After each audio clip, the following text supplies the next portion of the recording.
Hi again, everyone. I'm Ollie Matthews. This is the Narcissistic Resistance, and this resistance video is sponsored by contribution from Anonymous. And this is Anonymous from The Narcissist Family Time is Meant to Ruin Your Time. And here's her story. Hey, Ollie, how's it going? I hope good. It's going well over here, I guess. Lots of stuff going on for sure. I got my new place, which is cool. I've worked super hard to get everything set up for the kids, especially because my son is 1 year old and he really needs things to be put up so he doesn't get hurt.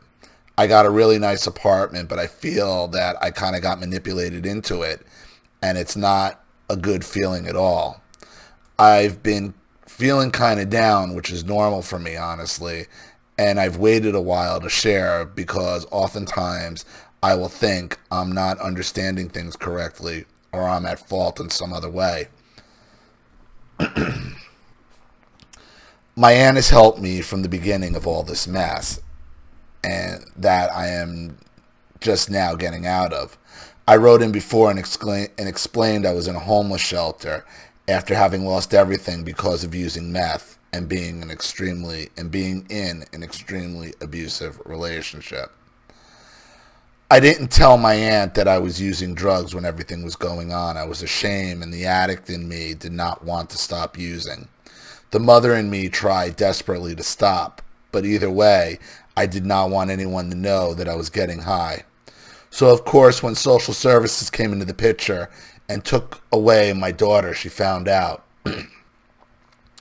She drove out to Virginia and took my daughter away from Greg, my kid's dad, after he had gotten busted, and she had my daughter for 5.5 months. I worked with social services and did everything that I was told to do, and then some in order to get my kid back. I also gave birth to a healthy boy during that time, and I haven't used drugs since then. I've been clean for almost 2 years. I have worked extremely hard to better myself. I got 30 college credits when I was at the homeless shelter. I was there for 1 year and 2 weeks. While I was there, I got my first accounting job, and 7 months after that, I landed a killer job with good benefits. What happens when you go from not having a job to making money, as I'm sure you know, is you lose state assistance. I've been kicked off of everything, which is a good thing. I don't need food stamps. But what's been hard is losing daycare assistance. For my kids to go full-time costs $1,000 a month, and that is before you factor in rent. That's not counting summer when my daughter is off school either. Yeah, I mean, daycare is just so damn expensive. It's horrible. I got the news they were closing the building where I was staying and that I would now have to pay rent, and I panicked for a good reason. I'm in accounting and I can make a budget in a matter of minutes, and the numbers did not look the best. So I went to my aunt. She told me to calm down and that she would help me with money. She is very well off in that way, and I was like, "Are you sure?" She said that it was no big deal. That being said, I still looked for places that I can afford and acted like I would not get any help. So I found a nice apartment that was in a better area, but not the best school district. I was excited about it, and they accepted me without a cosigner even. So when I came to her, she told me, "No, we don't want you there. We want you to move to an even better area." I told her that I couldn't afford a better area, and she came back with, "You can if we pay your daycare." I started crying. I was like, "Really? Seriously?" She said yes, they would really help me for the first year. And then she bought me and the kids plane tickets to go out to her place in Colorado to spend Christmas with her. She also had my uncle who lives by me and also is well off co-signed for my apartment. They made me send them a budget of how I will pay for everything, and they said that was fine, that they would help me for the first year. I did not include daycare in my budget because she said they were going to help me with that. I called her 3 days before we left to see her, and asked her what would happen if after the first year I still couldn't afford everything, to which she replied, "No one expects me to be able to do everything in exactly 1 year, so this was a soft deadline." So it's Christmas Eve, I was on my computer, and I paid the deposit to get my apartment, and everything was good. I go up to her and ask, when will they start paying for the daycare, and asked if they wanted to pay the daycare directly. She looked confused and asked me, when would I be able to afford this myself? I told her that I didn't know. I'm still in school and I won't make enough to cover everything until I graduate, which is next year in September.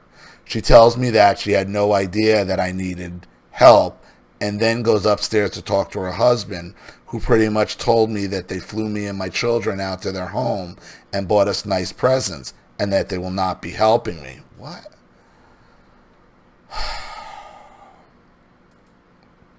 Another boomer bait and switch. I just started crying and couldn't stop. They went on to tell me that I was upset because I am ungrateful for everything that they have done. She also told me not to ask my uncle, who lives by me, because he has done enough to help me. What really killed me was that I had bended over backwards to get my daughter enrolled in the school. Not only that, I had to get her into the before and after care program as well, which I was able to get at a discount. We didn't get back home until the 26th of December, and our move-out date was the 3rd of January. Even if I did make arrangements to go to a cheaper place, I would have to miss work to get my girl into the school, and I couldn't miss any work just because I took a vacation to see my damn aunt.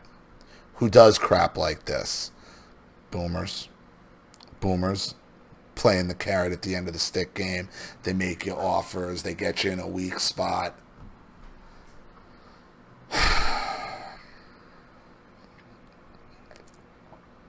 Like, as I'm reading this, I'm thinking, please don't let her pull the rug out. Like this is shit. Because I do know this person. She's on my Facebook, and it's a nice apartment you moved into.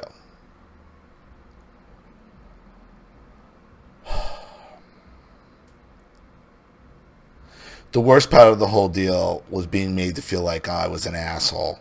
She never said anything like what I heard, and I'm an ungrateful person, until we got to her house. When I got home, I just cried. That's all I could do, because not only did this put me in a horrendous financial position, but there was a feeling that no matter what I do on this green earth, I will always be a dope fiend liar in their eyes who's trying to get their precious money. They had this ritzy party while we were at her house that apparently she has every year, and she brought up me smoking meth to her friends who came with the gift cards and presents, because it was the Christian thing to do during the season. Help the meth head with her 2 kids, I guess.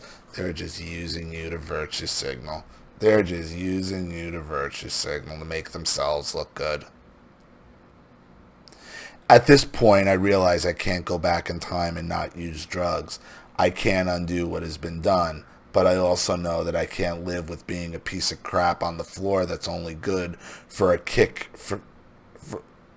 that's only good for a kick from the better people who, direct quote, didn't have to help me but did anyways, because I was a living example of Christian morals. That's the thing that takes my brain and puts it in an egg beater. My aunt did help me a lot. She's done a lot for me. Am I a jerk to be very angry? I just feel like what she did was say, no, I'm not going to respect your decision. I'm going to decide what I want to do, what I want you to do. And the fact that you have to take out more school loans and work overtime and have your school suffer is what you deserve for being a drugged out loser. She does bring that up a lot too. If I'm upset or struggling, that it is because I made terrible choices to have stayed with Greg. The boomers always want their pound of flesh. You have to be punished.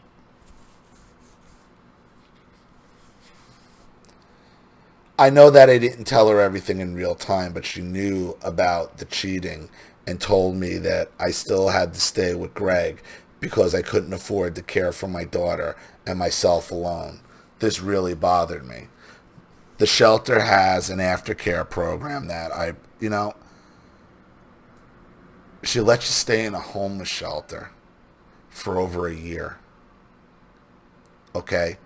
With your kid and your kids.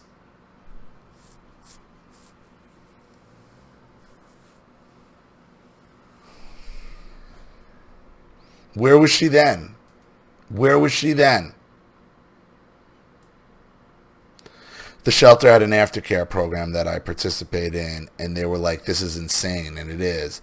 I've really been working so hard to do better and be better, and I even got the money part of this story figured out for the most part. But just like my addiction, I feel like I'm being messed with by narcissists is something that I have to work on to recover from. These days, I just want to hurt myself because I don't understand something at work, or I'm having a hard time with school, or I can't function the way I want in a social situation. I don't tell anyone. I just keep going and don't give in to stuff like this because my life revolves around my kids. Ollie, if I'm messed up here, let me know. Listen, you made a mistake being on meth and being with the wrong guy. Okay? But these boomers want to take your mistakes and use it against you for life. And then that carrot at the end of the stick, they make you promises. Okay, they make you promises, say what they're going to do for you, have you make decisions based on those promises, and then rip the carpet out from under you by telling you you're a fucking ingrate. You don't need people like that in your life, and you don't need the money. You might have been better off just staying at the homeless shelter than to have your mind fucked up like this.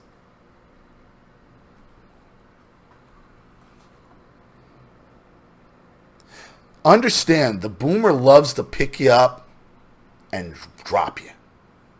Just to watch you break. Just to watch you break.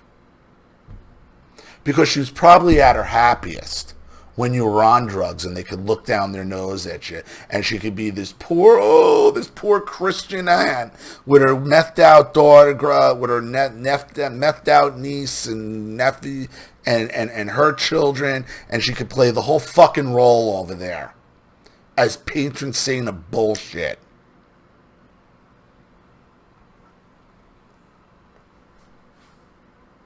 Because that's exactly what these religious boomers are.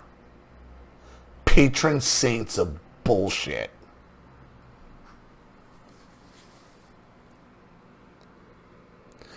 I've worked hard to grow up and not be a kid. My whole life, it feels like I have not been allowed to grow up because it would hurt my parents' ego, or I can't stand on my own because I'm not enough. But at the same time, I've been forced into standing just the same. Like I've been doing everything with no credit. Oh, and by the way, why should I get credit? I should just be able to stand out without any accolades from anyone. I have not filed for child support at this time because Greg can't pay it. He's homeless in California at the moment. And my family told me not to because they don't want to give him rights to the kids, which is laughable because he would have to go to court to do something like that. And he can't go to court unless he gets clean. I would love for him to get rights to see the kids. My daughter misses her dad and prays every night to get to see him again. I just want him to go through court so that way he gets drug tested and has to do the right thing. If he goes through me, there's a good chance that he will get over on me, and I can't allow that. It's a tough call because right now he's dangerous. He's like you can't have him doing meth around your kids. You can't have him like that.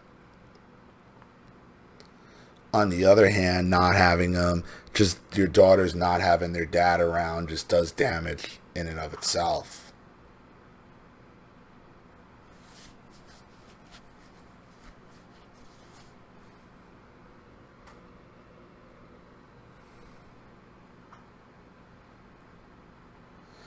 I mean, the right thing to do probably would be to file for child support, because maybe it would straighten them out somehow. I mean, you've been in a homeless shelter, you've been through all this. Maybe something. Maybe something. He figures it out, because it'd be better for your kids and your daughter to have their dad in their life, which the patron saint of bullshit doesn't want. Because if he somehow gets clean and figures it out and is able to be a father and provide, then you don't need them anymore, do you? Do you?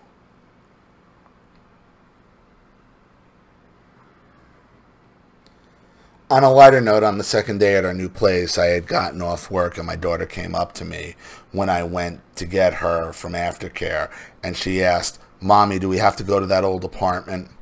And I got to tell her, "No, babe, we never have to go there again." And we don't. And we don't. She was so happy. She is thriving in her new school. My son is the same happy boy that he's always been. And we got closer to our NA family. We got closer to our NA family where we were living now. I could still pay bills even though I'm using borrowed money to do so. Your opinion would be helpful here, I feel. I know I'm not a narc, but sometimes I wonder if I'm an idiot. Anyways, thanks for the channel. You're not an idiot or a narc. I mean, you've just been abused. And I think you're trying to take on way too much, you know. Here would be my suggestion would be put off school for a while. Make money. I would swap the school for a part-time job and kill that free, because you're not there anyway. And I understand, like I don't think you're in a position to do everything right now. Okay? So if it's a money issue where you still got to be dependent on the patron saint of bullshit, because that's what she is, the boomer patron saint of bullshit, you're better off picking up some kind of second job, even something maybe you can do at home online on the computer, customer service calls from home, something like that where you can make some extra money, you know, because your problem right now is money. Like you said, you're in accounting, okay? And by not that you shouldn't go to school, but right now might not be the time. You don't have to do everything right now. You know, your focus needs to be getting all these narcissists out of your life. Family, boyfriends, exes, whoever it might be. Okay? What's the fastest way to do that? It's, unfortunately, in my opinion, it's not school.